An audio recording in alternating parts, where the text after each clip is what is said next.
Hello, hello, hello, hello, hello, hello. It is Idiot ASMR back on the microphone today to talk about voting in the upcoming 2024 election for President of the United States of America. And so, if you are a United States citizen and you are 18 years of age or older, or maybe you're 17 but turning 18 in the next 2 months, then you can vote. But there are a few steps to get there, and so I will walk you through those, how you can vote, and get you in there voting. So, I guess if you're on the fence about voting, should you vote? If you're able to vote, you probably should, in my opinion. If you're one of those people that hates both candidates and doesn't want to vote and feels really apathetic about politics and, you're really rebellious and, you don't know how to drive, then,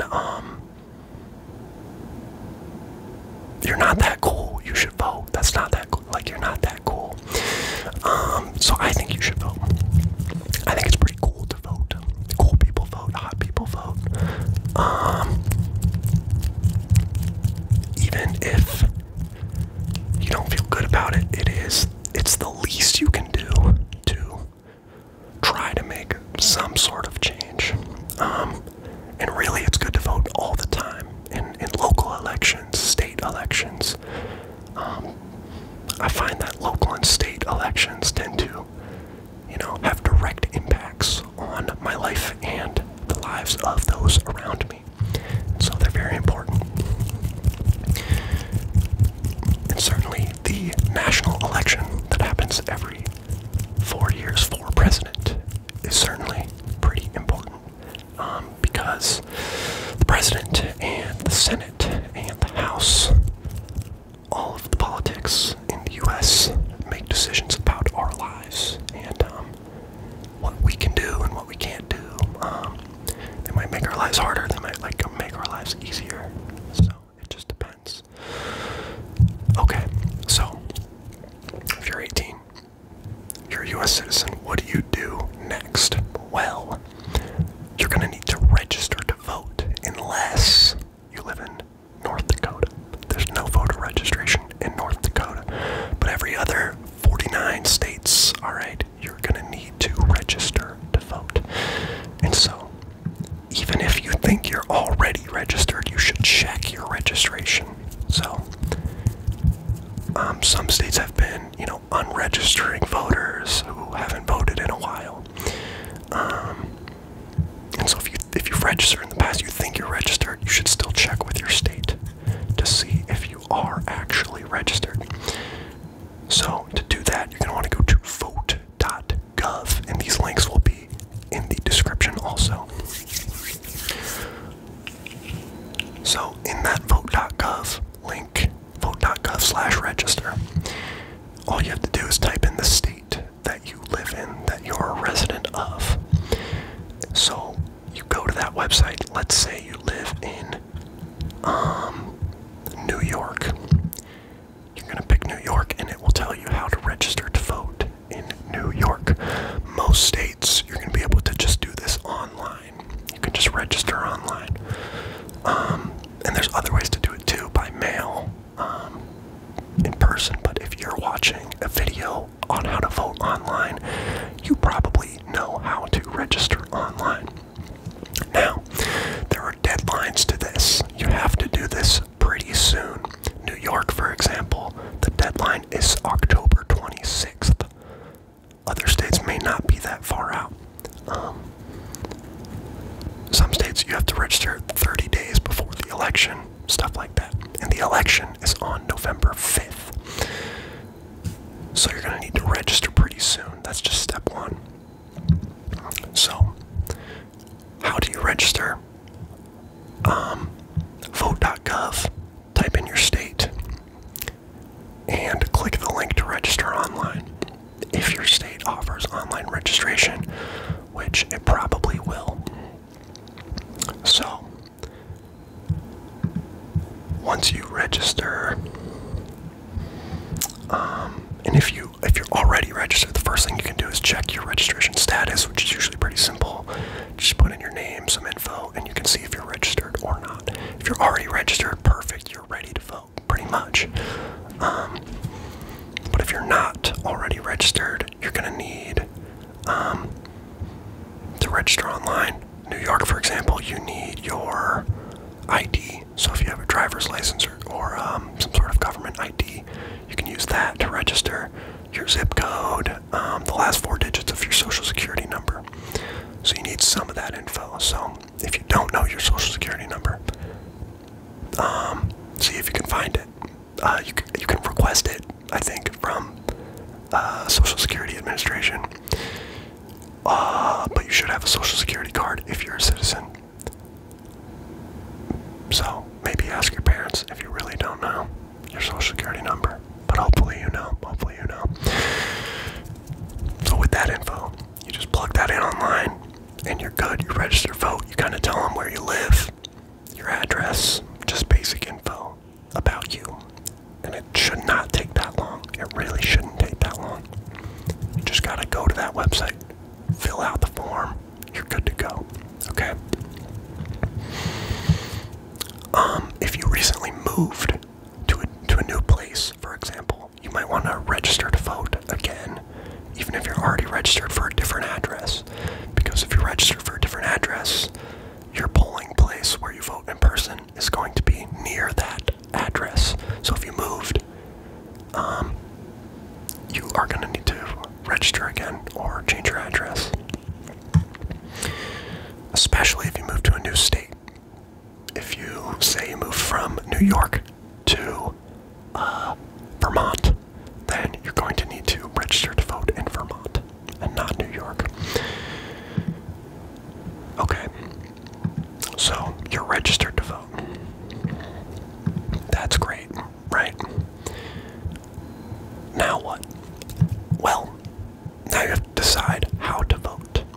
The simplest option is register to vote, and then on November 5th, which is a Tuesday, okay? It's going to be a Tuesday. Polls will be open all day. From early morning to the evening time. Polls might close at like 7:30 or something like that. It depends. So, once you register to vote, you're going to need to find your polling place. Where do you vote? If you check your voter registration, it will probably tell you your polling place. It'll give you the address. Usually it's it can be at a church, at a library, some sort of public space, a town hall, city hall type place. If you voted before and you still live in the same place, you probably know where your polling location is, but it's good to check just in case it changed or something. So I will put more links in the description on how to vote as well and where to vote. Alright, so you've registered to vote, you know your polling location, you're ready to vote on Tuesday, November 5th. Hopefully you have a little bit of time before work, after work, maybe you don't work, to get to your polling location. Hopefully you can walk there, drive there, get a ride there, take a bus, take public transportation. You just gotta get there. And you're gonna need to bring an ID, an official government ID, whether it's a driver's license, it could probably be a passport, some sort of official license to prove that you are you and that you are voting. And often, in my experience, they'll ask you to confirm your address as well. So, bring an ID. Don't forget your ID. You're going to need that. Just some way to prove that you are you. That might vary state to state.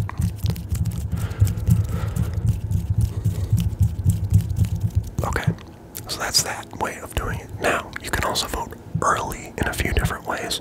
You can go to early voting, which is usually at your county's Board of Elections, which you can look up whatever county you live in. Board of Elections, early voting. And you can go before November 5th. It really depends on the state. When early voting begins, for some states it's up to a month, 29 days beforehand. Sometimes it's 15 days beforehand.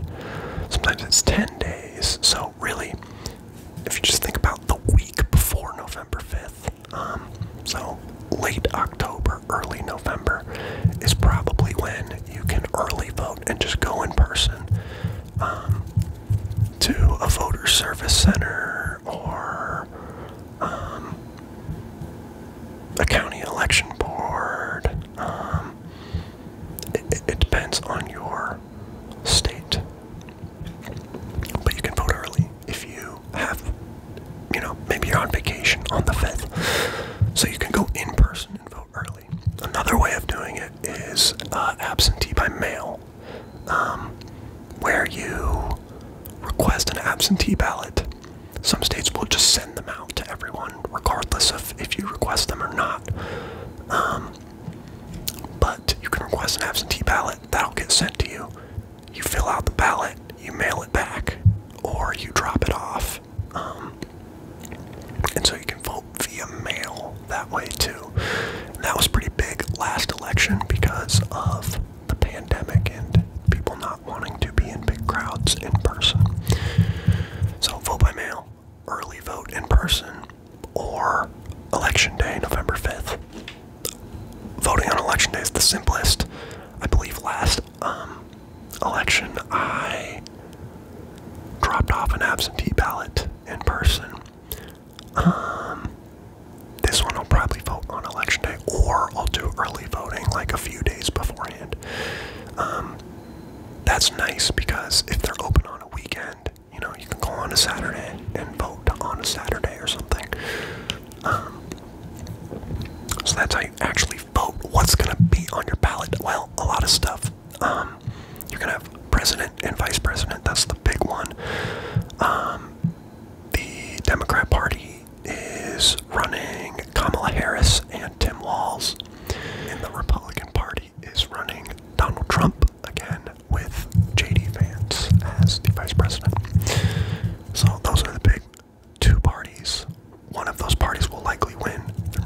So you'll most likely see Donald Trump and J.D. Vance and Kamala Harris and Tim Walz. There may be some other people on there too, running for third parties.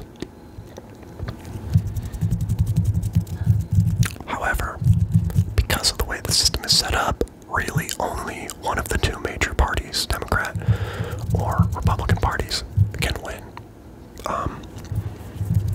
So a vote for a different party is sort of,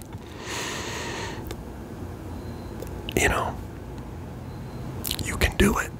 And there have been,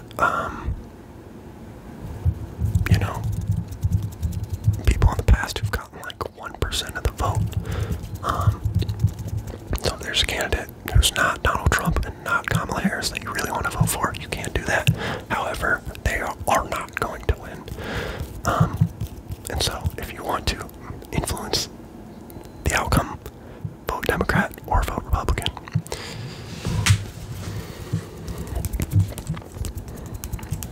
Outside of that, you will likely see state senators running.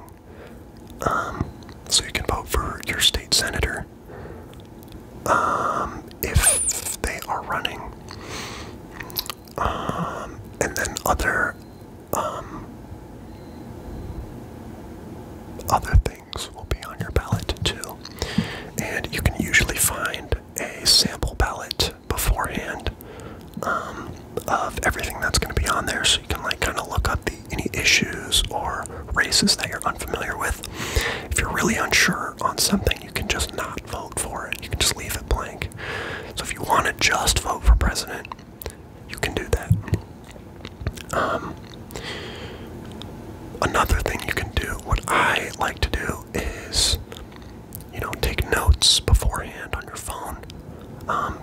Usually you can just, while voting in person, you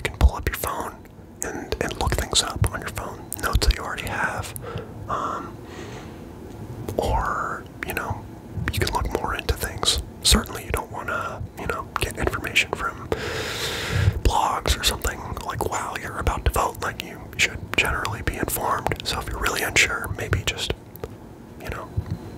be prepared. Be prepared, or don't be, because it's still good to vote, even if you are only informed about one race. So, yeah. Election day, November 5th. It's coming up. It's coming up. That's in